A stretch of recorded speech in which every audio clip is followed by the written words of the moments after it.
ಎಲ್ಲರಿಗೂ ನಮಸ್ತೆ. ಯಾರಿಗೂ ಆಗಲಿ ಯಾರಿಗೇ ಆಗಲಿ ಯಾವುದೇ ಉದ್ದೇಶಗಳಿಂದ ಯಾರು ಏನು ಇದು ಮಾಡಲೇಬೇಕು ಅಂತ ಯಾರು ತಪ್ಪು ಮಾಡಲ್ಲ.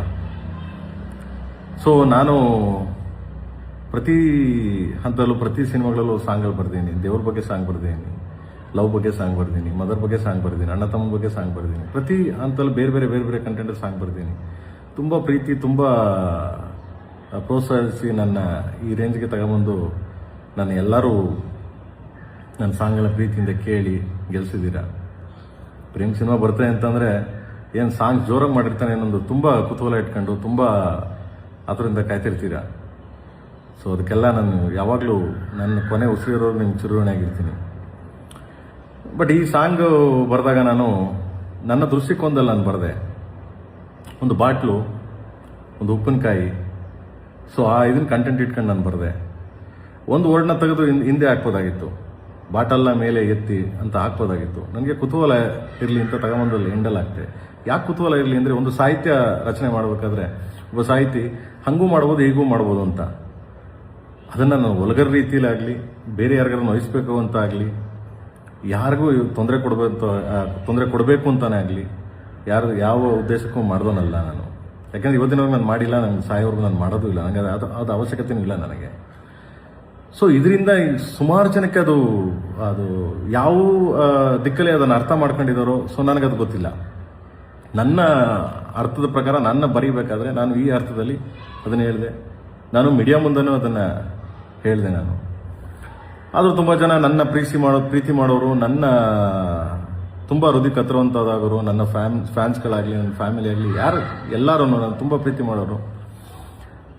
ಸೊ ಕೆಲವ್ರಿಗದು ಹರ್ಟ್ ಆಗಿರ್ಬೋದು, ಕೆಲವ್ರಿಗದು ನನ್ನಿಂದ ಪ್ರೇಮ್ ಈ ಥರನ, ಪ್ರೇಮ್ ಹಿಂಗೂ ಬರೀತಾನ ಅಂತ ಕೆಲವರೆಲ್ಲ ಕೇಳಿದ್ರು. ಸೊ ನಾನು ಒಬ್ಬ ಸಾಹಿತಿ ಆದಮೇಲೆ ಸಾಹಿತ್ಯ ರಚನೆ ಮಾಡಬೇಕಾದ್ರೆ ಹಾಗೂ ಬರೀಬೇಕು, ಹೀಗೂ ಬರೀಬೇಕು, ಎಲ್ಲ ಥರ ಬರೀಬೇಕು. ಬಟ್ ಹಂಗನ್ಬಿಟ್ಟು ಕೀಳು ಭಾವನೆಯಲ್ಲಿ ಯಾರ್ದು ಕೀಳು ಮಟ್ಟದ ಸಾಹಿತ್ಯಗಳನ್ನ ಬರೀಬಾರ್ದು. ಬಟ್ ಇದನ್ನು ನನ್ನ ದೃಷ್ಟಿಕೋನದಲ್ಲಿ ನಾನು ಬಾಟಲ್, ಉಪ್ಪಿನಕಾಯಿ ನಿಮ್ಗೆ ಅವಾಗಲೇ ಹೇಳಿದೆ ನಾನು. ಸೊ ಬಾಟಲ್ನ ಮೇಲೆ ಎತ್ತಿ ತೊಟ್ಟಿಗೆ ತಂಗೊಳಗೆ ಇಳಿಸಿದ ದಿಸ್ ಅ ಬಾಟಲ್ ಅದು. ಸೊ ಅದನ್ನು ಬೇರೆ ಬೇರೆ ಅರ್ಥದಲ್ಲಿ ಕಲ್ಪನೆ ಮಾಡ್ಕೊಂಡ್ರು, ಬೇರೆ ಬೇರೆ ಅರ್ಥದಲ್ಲಿ ಇದು ಮಾಡ್ಕೊಂಡು ನನ್ನನ್ನು, ನನ್ನ ಫ್ಯಾಮಿಲಿನ, ನನ್ನ ಕೆಟ್ಟ ಅಬ್ಯೂಸ್ ಮಾಡ್ಕೊಂಡು ತುಂಬ ಲೈಕ್ಸು ಕಾಮೆಂಟ್ಸ್ಗೋಸ್ಕರ ಮಾಡ್ತಾ ಇದ್ದೀರಾ. ಎನಿವೆ ಥ್ಯಾಂಕ್ಸ್, ಅವ್ರಿಗೆಲ್ಲ ಒಳ್ಳೇದಾಗಲಿ. ಯಾರ್ಯಾರು ನನ್ನ ಕಾಲು ಎಳಿಬೇಕು, ನನ್ನ ಬಗ್ಗೆ ಕೀಳಾಗಿ ಮಾತಾಡಬೇಕು ಅನ್ನೋದೆಲ್ಲ, ಸೊ ಅದು ನಿಮಗೆ ಬಿಟ್ಟಿದ್ದು. ಏನು ಮಾಡೋಕ್ಕಾಗಲ್ಲ, ಅದನ್ನು ಏನು ಮಾಡೋಕ್ಕಾಗಲ್ಲ. ನಿಮ್ಗೆ ಆ ಥರದವ್ರಿಗೆಲ್ಲ ಅವ್ರಿಗೆಲ್ಲ ಒಳ್ಳೇದಾಗಲಿ, ದೇವ್ರು ನಿಮ್ಮನ್ನೆಲ್ಲ ಚೆನ್ನಾಗಿಟ್ಟಿರಲಿ. ನಾನು ಯಾರಿಗೂ ಈ ಸಾಂಗ್ ಬರೆದಿದ್ದು ಯಾರಿಗೂ ನೋಯಿಸ್ಬೇಕು, ಯಾರಿಗೂ ಹರ್ಟ್ ಮಾಡಬೇಕು, ಯಾರಿಗೂ ತೊಂದರೆ ಕೊಡಬೇಕು ಅಂತೇನು ನನಗೆ ಅವಶ್ಯಕತೆ ಇಲ್ಲ. ಹಂಗೇನಾದರೂ ನಿಮ್ಗಳಿಗೆ ಹರ್ಟ್ ಆಗಿದ್ರೆ, ಹಂಗೇನಾದರೂ ನಿಮ್ಗಳಿಗೆ ನನ್ನಿಂದ ನೋವಾಗಿದ್ರೆ, ಸೊ ಕ್ಷಮೆ ಇರಲಿ, ಕ್ಷಮಿಸಿ ಅಂತ ಕೇಳ್ತೀನಿ ಎಲ್ಲರಿಗೂ. ಆ್ಯಂಡ್ ಯಾಕೆಂದರೆ ನಾನು ಕ್ಷಮೆ ಕೇಳೋದು ತಪ್ಪೇನಿಲ್ಲ ನನಗೆ. ಏನಕ್ಕೆ ಇನ್ನೊಬ್ರಿಗೆ ಹರ್ಟ್ ಮಾಡಿ ಅದರ ಮೇಲೆ ನಾನು ಹೋಗಿ ಜೀವನ ಮಾಡೋದಾಗಲಿ, ಅದರ ಮೇಲೆ ನಾನು ಹೋಗಿ ಇನ್ನೊಂದು ಕೋಟೆ ಕಟ್ಟೋದಾಗಲಿ ನನಗೆ ಅವಶ್ಯಕತೆನೇ ಇಲ್ಲ.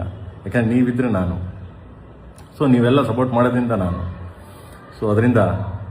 ಆ್ಯಂಡ್ ಆ ಸಾಂಗು ಅಷ್ಟೇ, ಯಾರಿಗಾದ್ರೂ ಹರ್ಟು, ನೋವು, ತೊಂದರೆ ಯಾರಿಗಾದ್ರೂ ಹಂಗೆ ಆಗಿದ್ದಲ್ಲಿ ನಾನು ಮತ್ತೆ ಸಾಂಗ್ನ ರೀರೈಟ್ ಮಾಡ್ತೀನಿ. ಓಕೆ, ಮತ್ತೆ ರೀರೈಟ್ ಮಾಡ್ತೀನಿ. ಸೊ ಮತ್ತೆ ತಿರ್ಗಾ ದೇಶಾದ್ಯಂತ ರಿಲೀಸ್ ಮಾಡ್ತೀನಿ, ಮತ್ತೆ ಬರೀತೀನಿ ಅದನ್ನು, ಬೇರೆ ಬರೆದು ಮತ್ತೆ ಮಾಡ್ತೀನಿ. ಯಾಕೆಂದರೆ ನಿಮ್ಗೆ ಹರ್ಟ್ ಮಾಡಿ, ನಿಮಗೆ ತೊಂದರೆ ಕೊಟ್ಟು, ನಿಮಗೆ ನೋಯಿಸಿ ನಾನು ಯಾವತ್ತೂ, ನನಗೆ ಆ ಥರದ್ದು ಉದ್ದೇಶನೂ ಬೇಡ. ನನಗೆ ಅದೇನು ಅರ್ಥ ಆಗಿದೆ ನನಗದು ಗೊತ್ತಿಲ್ಲ.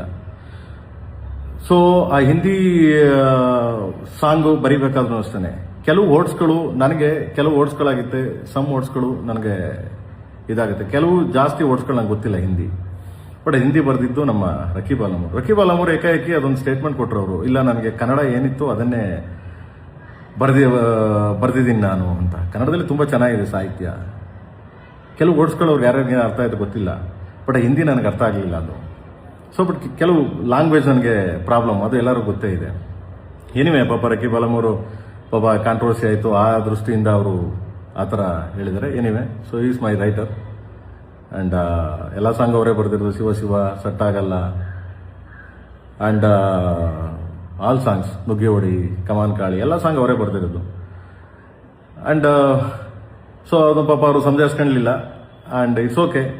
ಸೊ ಅವರು ನನ್ನ ಇದ್ರ ಮೇಲೆ ಹಾಕಿದ್ರು. ಎನಿವೆ, ಸೊ ನಾನು ಒಪ್ಕೋತೀನಿ, ಆಯಿತು ಅಂತ ನಾನು ಅದನ್ನು ಅಗ್ರಿ ಮಾಡ್ತೀನಿ. ಯಾಕೆಂದರೆ ಅವರು ಎಲ್ಲೋ ಭಯದಿಂದ ಎದ್ರಕೊಂಡು, ಭಯದಿಂದ ತುಂಬ ಇದರಿಂದ ಅಯ್ಯೋ ನಾನು ಈ ಥರ ಹಿಂಗಾಗ್ತಿದೆ ನನಗೆ ಅಂತ ಎದ್ರಕೊಂಡು ಅವರು ಪ್ರೊಡಕ್ಷನ್ ಮೇಲೆ ಆಗಲಿ, ಪ್ರೇಮ್ ಮೇಲೆ ಆಗಲಿ, ಸೊ ಸಿನಿಮಾ ಮೇಲೆ ಆಗಲಿ ಹಾಕಿದ್ದಾರೆ. So anyway, so no problem. And ನೂರ ಅಷ್ಟೇ, ನೂರವರು ಬಂದ್ಬಿಟ್ಟು ಸಿನಿಮಾ ಮಾಡಬೇಕಾದ್ರೆ ನೂರವ್ರು ಮಾತಾಡಿರೋದು ರಿಯಲಿ ನನಗೆ ತುಂಬ ತಪ್ಪದು. ಯಾಕೆಂದರೆ ಯಾವುದೇ ಕಲಾವಿದ ಆಗಲಿ, ಯಾರೇ ಆಗಲಿ, ಒಂದು ಸರಿ ಸಿನಿಮಾ ಮಾಡ್ಬೇಕಾದ್ರೆ, ಒಂದು ಸರಿ ಕಮಿಟ್ ಮಾಡಬೇಕಾದ್ರೆ ಸಾಂಗ್ ಕೇಳ್ತಾರೆ, ಸಾಹಿತ್ಯ ಕೇಳ್ತಾರೆ, ಆಮೇಲೆ ಅವ್ರ ಎಕ್ಸ್ಪ್ರೆಷನ್ ಹೆಂಗೆ ಬರುತ್ತೆ. ಸಾಹಿತ್ಯ ಗೊತ್ತಿಲ್ಲ, ಎಕ್ಸ್ಪ್ರೆಷನ್. ಸೊ ಎಕ್ಸ್ಪ್ರೆಷನ್ ಹೆಂಗೆ ಬರುತ್ತೆ ಸಾಹಿತ್ಯ ಗೊತ್ತಿಲ್ಲ ಅಂದರೆ? ಒಂದೇ ಬರುತ್ತೆ ಅಲ್ವಾ. ಸೊ ಯಾಕೆ ಹಂಗೆ ಮಾತಾಡೋದು ಅಂತ ನನಗೆ ಗೊತ್ತಿಲ್ಲ. ಸೊ ಯಾಕಂದ್ರೆ ಬಿಕಾಸ್ ಆಫ್ ಅವ್ರಿಗೆಲ್ಲ ಕಡೆ ಅವರು ಸ್ವಲ್ಪ ಎಲ್ಲೋ ಕಾಂಟ್ರವರ್ಸಿ ಆಗ್ತಿದೆ, ಅದರಿಂದ ನಾನು ತಪ್ಪಿಸ್ಕೋಣ ಅನ್ನೋ ಒಂದು ದೃಷ್ಟಿಯಿಂದ ನೂರ ಮಾತಾಡಿದ್ದಾರೆ. ಯಾಕಂದರೆ ಮೊನ್ನೆ ಸಾಂಗ್ ರಿಲೀಸ್ ಆದಾಗಲೂ ಅಷ್ಟೇ ನಾನು ತುಂಬ ಖುಷಿ ಆಯಿತು, ಪ್ರೇಮ್ ಒಟ್ಟಿಗೆ ಕೆಲಸ ಮಾಡಿ, ಅದು ತುಂಬ ಅದ್ಭುತವಾದ ಸಾಂಗು ಅಂತೆಲ್ಲ ಹೇಳಿದ್ರು. ಸೊ ಎನಿವೆ, ಅವ್ರಿಗೆ ಈ ಥರ ಕಾಂಟ್ರವರ್ಸಿ ಪಾಪ ನೊಂದ್ಕೊಂಡು, ಒಂದು ಹೆಣ್ಮಗು ನೊಂದ್ಕೊಂಡು ಹೇಳಿರ್ಬೋದು. ಸೊ ಎನಿವೆ, ಅದರಿಂದ ನನಗೇನು ಹರ್ಟ್ ಆಗಿಲ್ಲ. ಎನಿವೆ, ಅವ್ರ ಪಾಪ ಚೆನ್ನಾಗಿರಲಿ.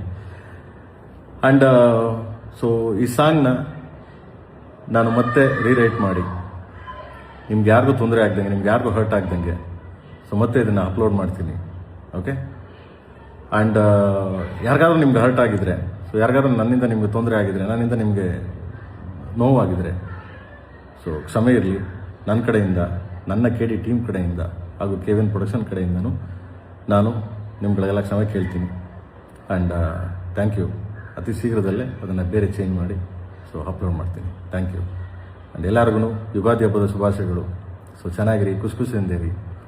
So God bless you. Thank you.